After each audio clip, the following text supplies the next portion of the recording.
Hi, I'm Katie. I'm Josh. And welcome to Via Solana, aka, well, not aka, Used to be known as. used to be known as the Doonan Tennis Club. So we are currently standing on the original competition court. Our tennis court. Do you want to join us for a game?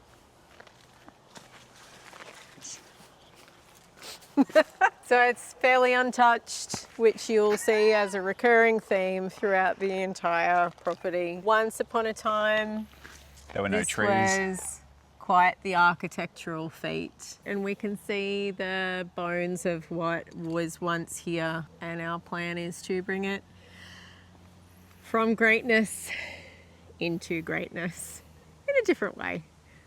So come with us and we'll show you through what we plan to do. Via Solana, incidentally, is the road to the sun. Yeah, long road. Come and have a look. The things that brought us to this property were obviously the incredible location. How about we go outside the jungle and I'll show you? This is even less of a jungle than it was too. I've started to clear it up a little bit, but like everything, it's gonna be good once it's done. That's our motto. Be great once it's done. What would you call this? The Umpires.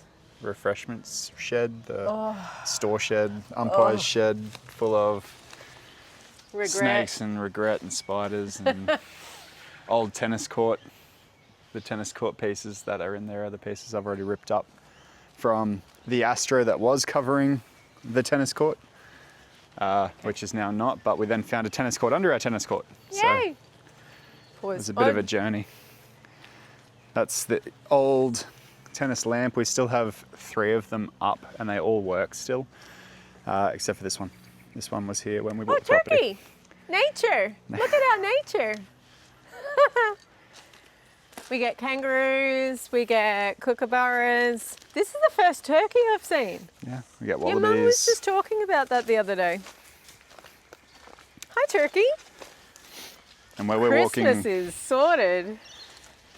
where we're walking down here used to actually be the entrance to the property. So the property used to head out towards one of the roads behind this lot, and the driveway, we believe, used to come up this way because the house is back to front and there's a cattle grid just over there that's now buried. So that used to be the way up to the house. Welcome to our bridge. Don't bring a car across here. Ah! Jesus. So we are based on the beautiful Sunshine Coast. We're in Doonan, which is about 10 minutes inland from Noosa, and this is our bridge and our creek, would you call it? So much like everything else on the property, beautiful, so much potential, a lot of work to get it to something and restore it to what it potentially could be and what it possibly, probably once was. Excited to show you our plans for what we hope to do with the property. We do have plans down the track for a secondary dwelling, and this is the location that we are thinking of for said dwelling. We currently have a chook shed. One day we hope to integrate a reasonably off-grid tiny home. We're looking at a pod development for this. A little bit different to our plans for the main house. We want to keep it quite dark, quite moody, very spa-like, very retreat, adults only, so that it basically integrates with the landscape and makes the most of the beautiful location. Oh, apart from walking up the hill. I need to get fit. Yeah, let's go.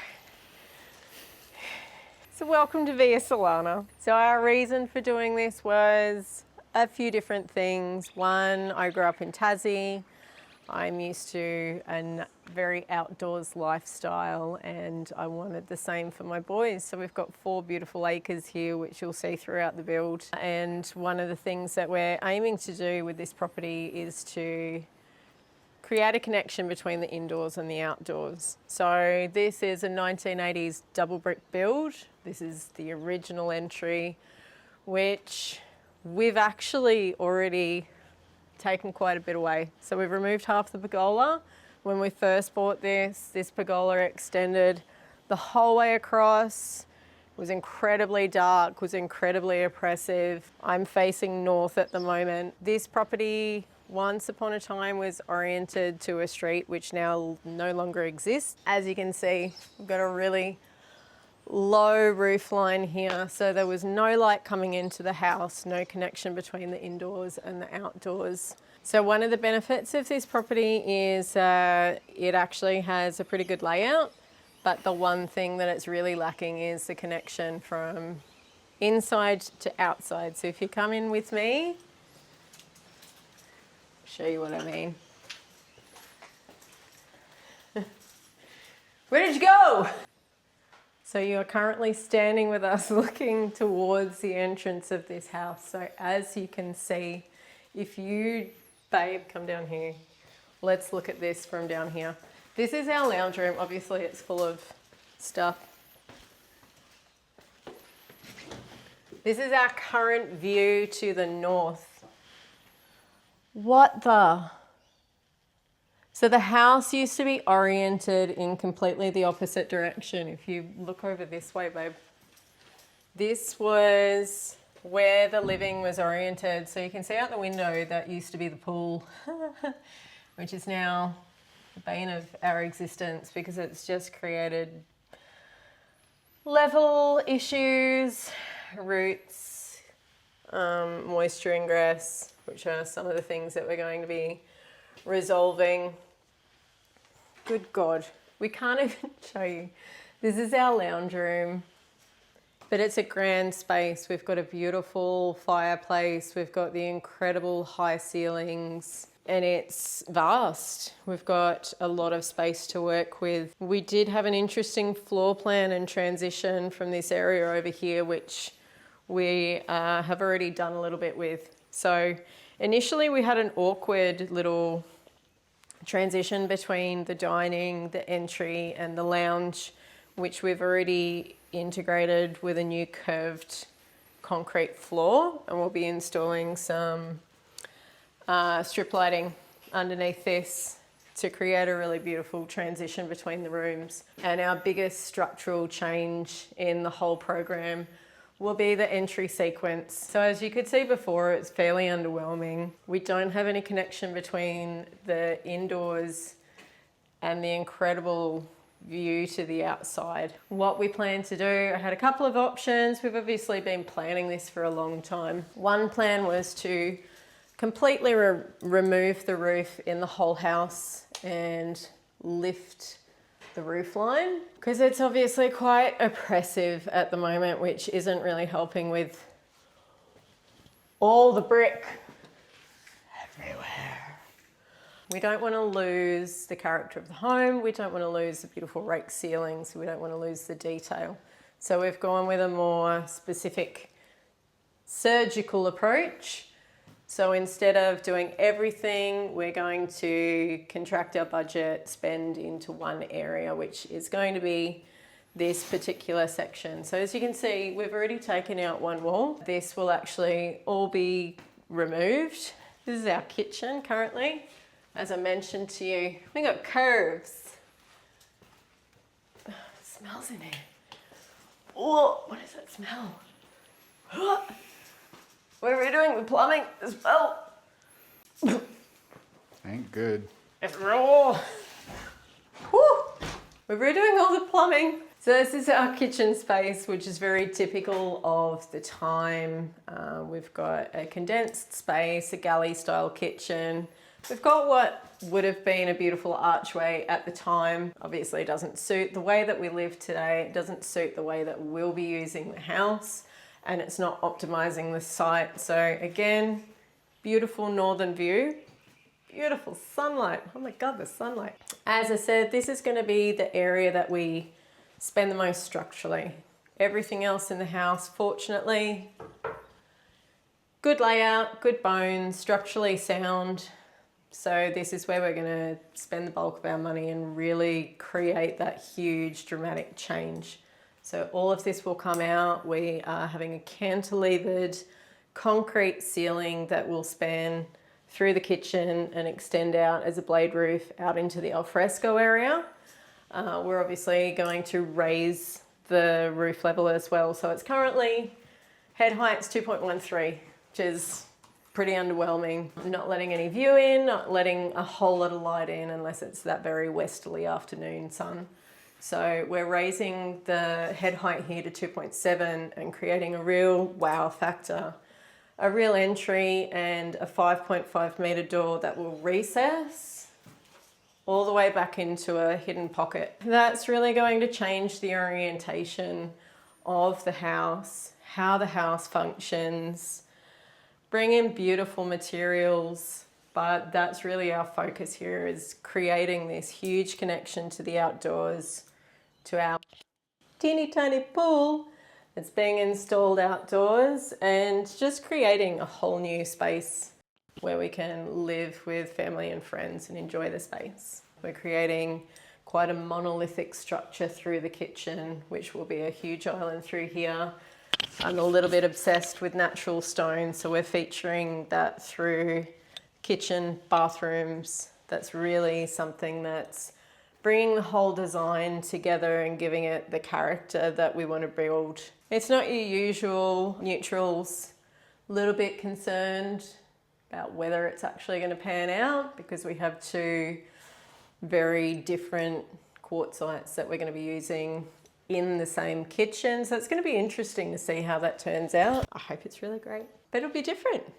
It'll be unusual. And we're also bringing in a custom burnished brass range hood, which I'm really excited about. Through to what is currently our garage. Not to discount my favourite room. This would be my wine room. It's currently a storeroom, so forget about that for now. So dark. It's so dark. Oh, we're having a lot of skylights. So welcome to our garage, which we will be converting into our master suite. You can see that it's a pretty generous space. Do have a lot of room to work with here. Obviously, being a garage, we need to go through the process of converting from a class 10 to a class 1A building. So we're essentially building an entire structure within this garage to get this space up to code, which has its downsides and its benefits. But in doing so, we had the decision of whether to keep the existing arches or to remove these and do something new. You can just wait and see what we're doing with that. It's a surprise. But this will become a bedroom area, and then we're going to have a walk-through section into our beautiful master bathroom, which will feature some skylights, some natural stones, some potentially Jardin feature mirrors. We'll be knocking out, didn't even mention that, we're knocking out walls, we're putting in all new windows and doors throughout. So these are really gorgeous. So these are the existing anodized casement windows, which are gorgeous. We will be keeping these, not for in here, but we will be keeping these with the idea that we may reuse them at some point somewhere else on the property. So one of the things that we do want to do is obviously reduce, reuse, recycle. We've got bricks everywhere. We're trying to integrate some of these features into different areas of the build where we can, if not in the house, in other areas of the property. So landscaping design, hardscaping, future dwellings. We're going to try and use it somewhere and not just waste it. One of the things that we are very much looking at doing is bringing the light into the house. So one of the things will be covering up some of these bricks. We don't want to completely mask them, so we'll be using some really beautiful natural products. Obviously, brick's a breathable material. We want to integrate that with using natural materials over the top. Sort of a bagged render in a natural material. We want to keep the texture of the brick I don't like bagged render. I don't like the grittiness of it. We're gonna try something a little bit different, see how that works. Try and do like a smooth finish. So bagged render, smooth it off, make it really beautiful, slightly textural texture of the brick through, but obviously change the color of the brick so it's not so overwhelming everywhere. This is our hallway. It's a little bit dark. It's a bit of a tunnel of doom, and we've taken stuff out and it still feels incredibly teeny tiny and oppressive and dark. So we're, Jesus, climb the walls here.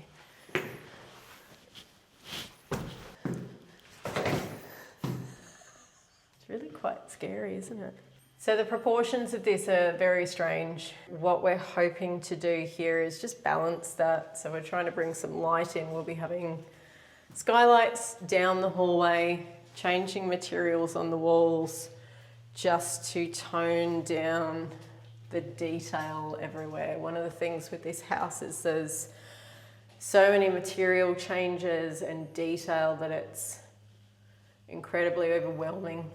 So toning that down, lowering the ceiling height, which has dual benefits of normalizing and stabilizing the proportions, as well as giving us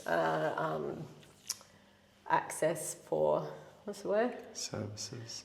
As well as giving us services access. Bedrooms, pretty cool, really. Spacious, great. Kids hide in the cupboards all the time. Oh look, more stuff.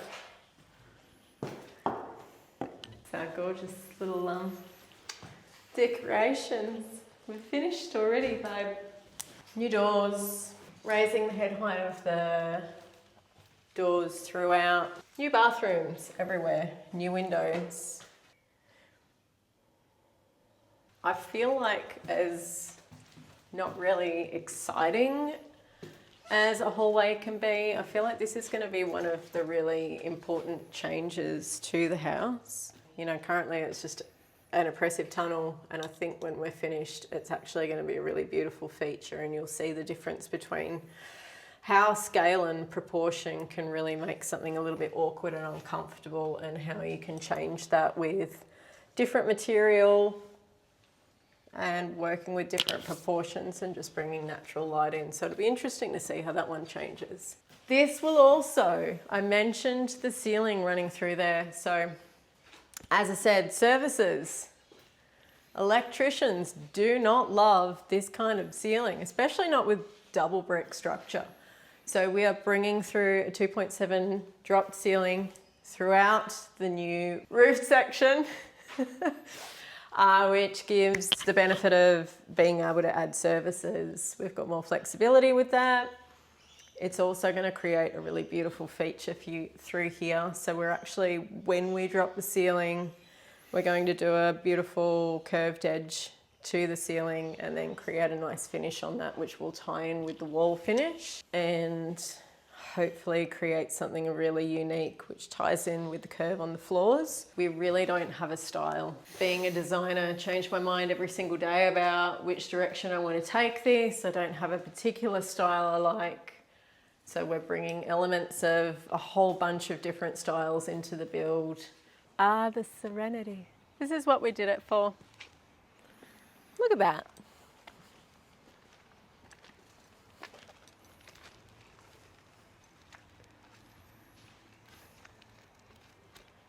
Going to be amazing. Oh, so this is our pool. It's teeny tiny. You'd barely notice it. So obviously being in Queensland, you've got to have a pool. So this is something that we've actually already started. Josh said that he didn't want a pool that you could jump into and hit the other side. That won't be happening, clearly. But I think, you know, we're obviously on 4 acres. It's an expansive space. Scale and proportion are important, and I think it fits in pretty well. But this will create a really cohesive space out here, and I think it's going to be amazing. So one of the biggest features of the new design is obviously the entry sequence. There's not much happening. It's pretty underwhelming. So what we want to do is create a grand entry point. We really wanted to tie in with the existing concrete floors. We'll be keeping those. We're going to be burnishing those theoretically ourselves. And then we want to continue that material palette outside. So we're creating I don't know what I'm saying. Big piece of concrete. Goes into the kitchen. Keeps coming this way. That is higher, and big circle skylight right about there somewhere to make it look really cool. Suspended concrete slab blade roof, which is going to be cantilevered over the new raised roof line here. So it'll be grand.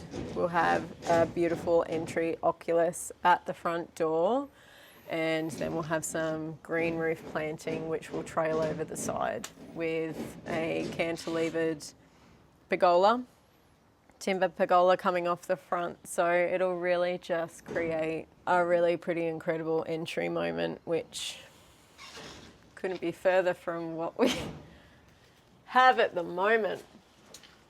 Oh.